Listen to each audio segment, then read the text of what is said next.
Hello everyone. आज फिर से लेकर आए आपके लिए एक नया वीडियो डीआरडीओ के पढ़ाई के लिए, जिसमें हम डिस्कस करेंगे इंपॉर्टेंट क्वेश्चन के बारे में। पूरे जितने भी हम क्वेश्चन सॉल्व करके देंगे, पूरे इंपॉर्टेंट क्वेश्चन जो बार बार एग्जाम में पूछे जाते हैं। तो हमारा जो आज का क्लास होने वाला है बहुत ही इंपॉर्टेंट होने वाला है। इस क्लास को अंत तक देखें, इस वीडियो को, ताकि आपको बहुत जानकारी मिले। और अगर कोई किसी को कुछ डाउट है तो हमें कमेंट बॉक्स में आकर पूछ सकते हैं हमसे। तो आज का जो हमारा वीडियो है स्टार्ट करते हैं। Recommended point angle for drilling while cast iron. Cast iron की जब हमें ड्रिलिंग करना होता है तो ड्रिलिंग करते समय पॉइंट एंगल ड्रिल का कितना रखा जाता है, यही क्वेश्चन में पूछा गया है। इसके लिए पहला ऑप्शन है 118 डिग्री, दूसरा 125 डिग्री, तीसरा 100 डिग्री और चौथा नंबर का ऑप्शन है 150 डिग्री। तो जो क्वेश्चन में पूछा गया था कि कास्ट आयरन की ड्रिलिंग अगर हमें करना है तो उस समय ड्रिल का पॉइंट एंगल कितना रखा जाता है, तो इसका जो सही आंसर है ऑप्शन नंबर ए 118 डिग्री।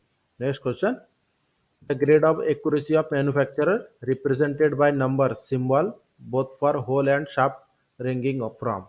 जो क्वेश्चन में पूछा गया है कि निर्माण की सटीकता का ग्रेड होल और शाफ्ट दोनों के लिए संख्या सिंबल द्वारा दर्शाया जाता है। कौन से सिंबल के द्वारा दर्शाया जाता है, ये क्वेश्चन में पूछा गया है। मैन्युफैक्चरिंग रिप्रेजेंटेड सिंबल कौन से नंबर से दर्शाया जाता है, ये क्वेश्चन में पूछा गया है। इसके लिए पहला ऑप्शन है IT002, IT18, दूसरा ऑप्शन है IT012, IT18, तीसरा ऑप्शन है IT002, IT16 और चौथा ऑप्शन है IT012, IT16। तो जो क्वेश्चन में पूछा गया था कि मैन्युफैक्चरिंग रिप्रेजेंटेड नंबर जो होता है वो कौन से सिंबल से दर्शाया जाता है, तो इसका जो सही आंसर है ऑप्शन नंबर बी IT01 से IT18 नंबर तक।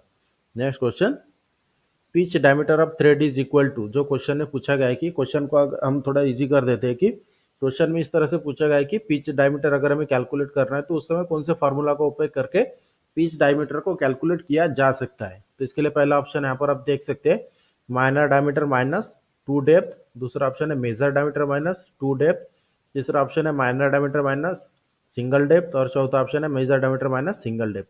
तो जो क्वेश्चन में पूछा गया था कि बहुत ही इंपॉर्टेंट क्वेश्चन है, अगर हमें पिच डायमीटर कैलकुलेट करना है थ्रेड का तो उस समय कौन से फार्मूला का उपयोग किया जाता है, तो इसका जो सही आंसर है option number d major diameter minus single depth. तो अगर क्वेश्चन में पूछा गया है कि पिच डायमीटर हमें कैलकुलेट करना है, अगर इस यहाँ पर माइनर डायमीटर कैलकुलेट करना रहता तो major diameter minus double depth आता था, लेकिन क्वेश्चन में पूछा गया पिच डायमीटर कैलकुलेट करने के लिए तो major diameter minus single depth. Major diameter minus single depth जब हम कैलकुलेट करते हैं तो पिच डायमीटर हमारा निकलता है। Next question, accuracy of vernier bevel protractor of. Vernier bevel protractor की एक्यूरेसी कितनी होती है, यही क्वेश्चन में पूछा है। इसके लिए पहला ऑप्शन है 0.002 mm, दूसरा ऑप्शन है 5 मिनट, तीसरा ऑप्शन है 5 mm से 10 mm, चौथा ऑप्शन है 5 मिनट से 6 डिग्री। तो जो क्वेश्चन में पूछा गया था कि वर्नियर बीवल प्रोटेक्टर का एक्यूरेसी कितना होता है, तो इसका जो सही आंसर है option number b 5 minute. Next question, depth gauge is made of. Depth gauge कौन से मटेरियल से बना होता है, यही क्वेश्चन में पूछा गया है। इसके लिए पहला ऑप्शन है कास्ट आयरन, दूसरा माइल्ड स्टील, तीसरा स्टेनलेस स्टील, चौथा ऑप्शन है एल्यूमिनियम प्लेट। तो जो क्वेश्चन में पूछा गया था कि डेप्थ गेज कौन से मटेरियल से बना होता है, तो इसका जो सही आंसर है option number c stainless steel. और इसी तरह के रेगुलर क्लास के लिए मेरे चैनल को सब्सक्राइब करके बेल आइकन को दबाएं, ताकि मेरी वीडियो की नोटिफिकेशन आपको टाइम पर मिलते रहे। और वीडियो अच्छी लगे तो हमारे चैनल को सब्सक्राइब करें, शेयर करें और लाइक जरूर करें।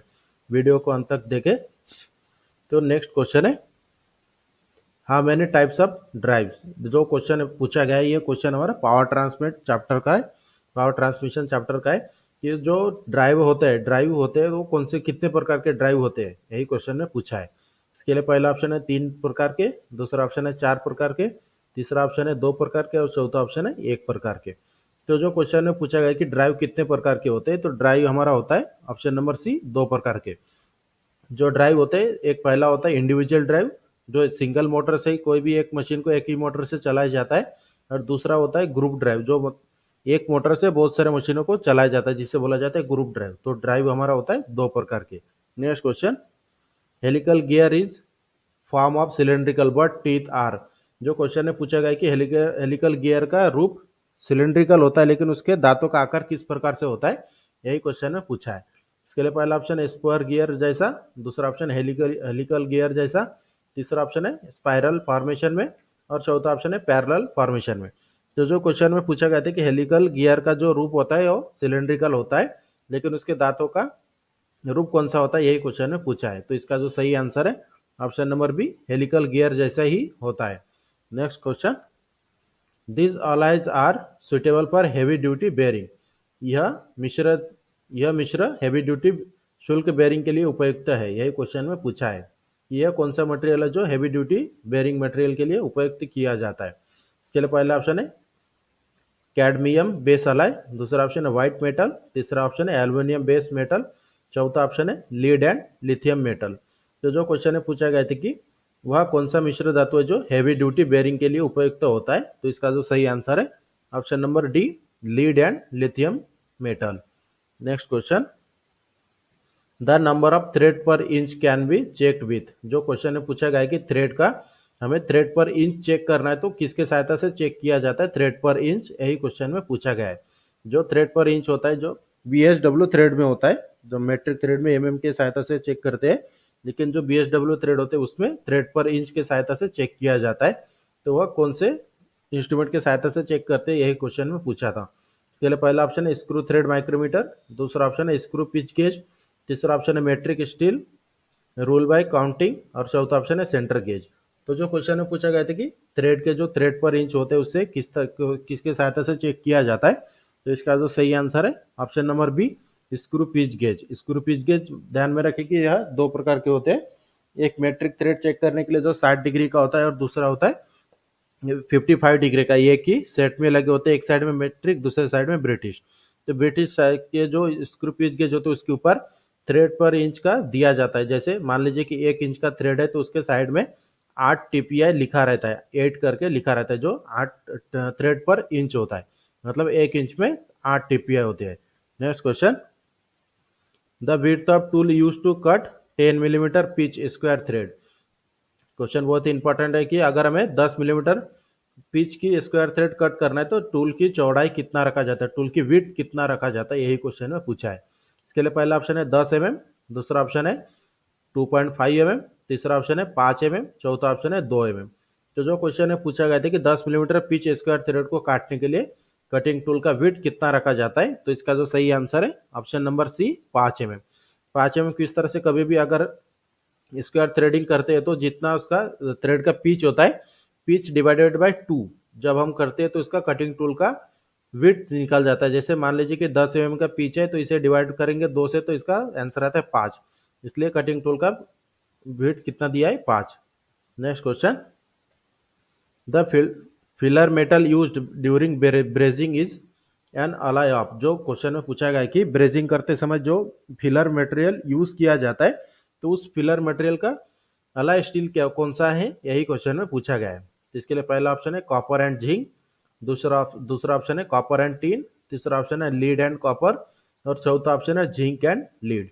तो जो क्वेश्चन में पूछा गया था कि ब्रेजिंग करते समय जो फिलर मटेरियल यूज किया जाता है उस फिलर मटेरियल का अलाय स्टील कौन सा है, यही क्वेश्चन में पूछा था।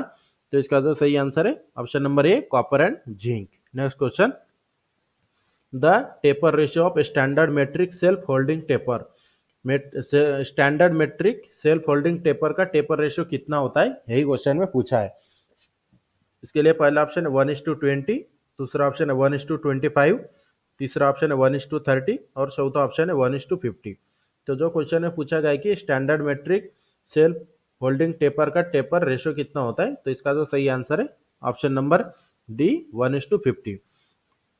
Next question, CNC lathe machine have a built-in coordinate measuring system. The zero position of this coordinate system is called। जो क्वेश्चन है पूछा गया है कि CNC लेथ मशीन में एक कोऑर्डिनेट मेजरिंग सिस्टम होते हैं, इस कोऑर्डिनेट सिस्टम की शून्य स्थिति क्या कहलाता है, यही क्वेश्चन में पूछा है। इसके लिए पहला ऑप्शन है वर्क 0 पॉइंट, दूसरा ऑप्शन है मशीन 0 पॉइंट, तीसरा ऑप्शन है रेफरेंस पॉइंट और चौथा ऑप्शन है प्रोग्राम 0 पॉइंट। तो जो क्वेश्चन में पूछा गया था कि CNC लेथ मशीन में एक कोऑर्डिनेट मेजरिंग सिस्टम होते हैं, इस कोऑर्डिनेट मेजरिंग सिस्टम की शून्य स्थिति क्या कहलाता है, तो इसका जो सही आंसर है option number B, machine 0 point. Next question,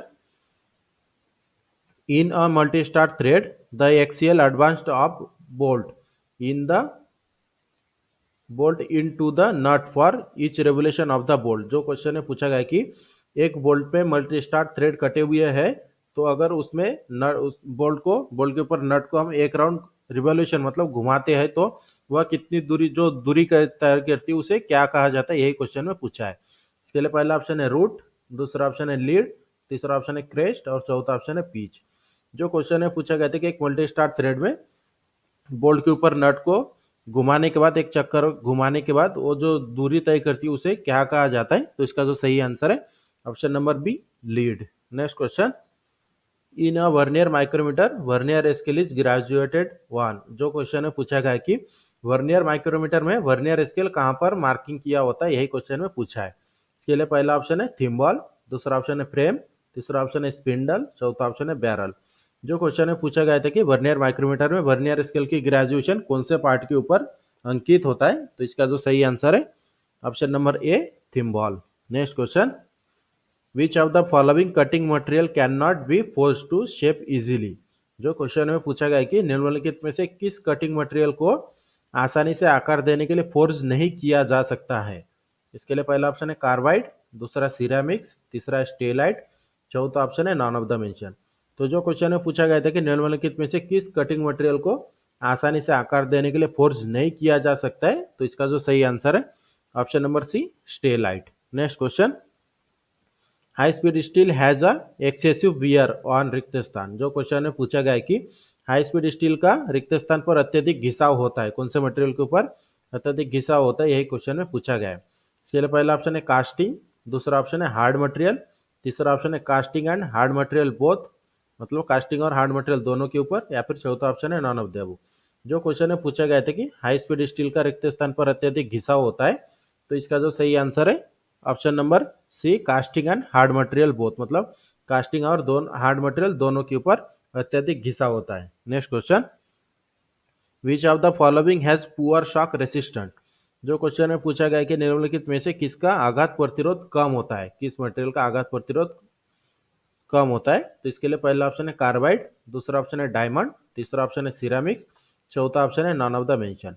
तो जो क्वेश्चन में पूछा गया था कि निम्नलिखित में से किसका आघात प्रतिरोध कम होता है, तो इसका जो सही आंसर है option number C, ceramics. Next question, machine tools must be tough enough to withstand रिक्त स्थान। जो क्वेश्चन में पूछा गया है कि मशीन टूल को इतना मजबूत होना चाहिए कि वह रिक्त स्थान का सामना कर सके। इसके लिए पहला ऑप्शन है शॉक, दूसरा ऑप्शन है वाइब्रेशन, तीसरा ऑप्शन है वाइब्रेशन और शॉक दोनों भी, चौथा ऑप्शन है नॉन ऑफ द अबव। जो क्वेश्चन में पूछा गया था कि मशीन टूल को इतना मजबूत होना चाहिए कि वह रिक्त स्थान का सामना कर सके, तो इसका जो सही आंसर है option number C, both shock and vibration, मतलब शॉक और वाइब्रेशन दोनों को सहन करने वाला होना चाहिए। Next question, carbide are used in. जो क्वेश्चन में पूछा गया है कि कार्बाइड का प्रयोग रिक्त स्थान में किया जाता है, तो इसके लिए पहला ऑप्शन है रैपिड शॉक रिमूवल, दूसरा हाइयर स्पीड, तीसरा rapid shock removal and higher speed both, चौथा ऑप्शन है नॉन ऑफ द मेंशन। जो क्वेश्चन में पूछा गया था कि कार्बाइड का उपयोग रिक्त स्थान में किया जाता है, तो इसका जो सही आंसर है option number C, rapid stock removal and higher speed both, मतलब रैपिड स्टॉक हटाने और उच्च गति दोनों में कार्बाइड का उपयोग किया जाता है। इस तरह से हमारा आज का जो क्लास था DRDO CEPTAM 10 mechanical trade theory mock test, इसमें हमने आपको इंपॉर्टेंट 20 क्वेश्चन सॉल्व करके दिया है, जो बहुत ही इंपॉर्टेंट क्वेश्चन है। और इसी तरह के रेगुलर क्लास या फिर डेली क्लास के लिए मेरे चैनल को सब्सक्राइब करके बेल आइकन को दबाएं, ताकि मेरी वीडियो की नोटिफिकेशन आपको टाइम पर मिलते रहे। हम आपको DRDO की एग्जाम होने तक डेली इसी तरह के क्लास करवाते रहेंगे, और जितने भी हम क्वेश्चन सॉल्व करते हैं इसके PDF की लिंक आपको डिस्क्रिप्शन में मिल जाता है। और वीडियो हमारी अच्छी लगी तो हमारे चैनल को सब्सक्राइब करके शेयर करें और लाइक जरूर करें।